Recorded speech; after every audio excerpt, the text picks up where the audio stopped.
මේ තියෙන අපේ පවර්හෑන්ඩ් ප්ලාන්ටේෂන් ආයතනයේ නාවලපිටිය රවුපිටිය ඉඩමේ ඔයගොල්ලෝ තියෙන බෝංචිව ගාව මේ බෝංචි ගැන විස්තරයක් දැන් අපේ ගුවන් කල්පනාකාරතුමා පැහැදිලි කරાવી.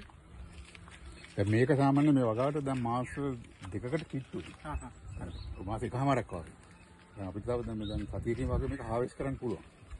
ඒ කියන්නේ මේක තමයි මේ චූටි කරලා මේ අඟල් දෙකක් වගේ දිගට තව සතියකින් කඩන්න පුළුවන්. ඔව් තමයි අඟල් 4ක් මේ වගේ දික් වෙනවා. අඟල් 8ක් වගේ.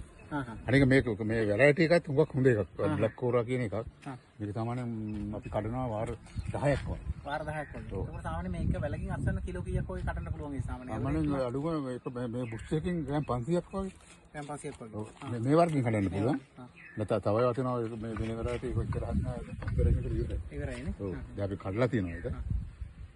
දැන් මේක අර වෙන මේ සැරේ තිබෙන අපි පොඩි එක්ස්පෙරිමන්ට් එකක් මේ ඒකෙන් පොඩි සාර්ථකත්වයක් තියෙනවා.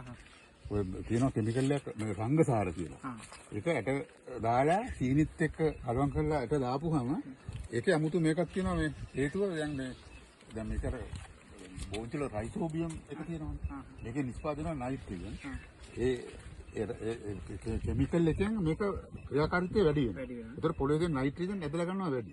ඒතර මේකට මුගක් දැන් අලුතෙන් නයිට්‍රජන් ගන්න යූරියා වගේ දේවල් දාන්න ඕනේ නැහැ හුඟක් දුරට. පොහොර ප්‍රමාණයත් අඩු වෙනවා. අනික දැන් මේක බොහොම සාර්ථකත්වයක් පේනවා අපිට. උඩ ඉස්සර අපි කරේ නැහැ ඒක.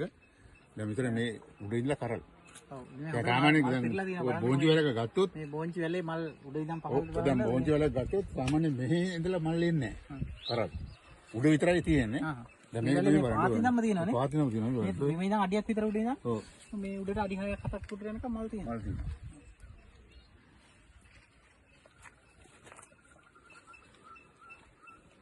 අපි ගියසරේනකොට මෙතන තිබුණේ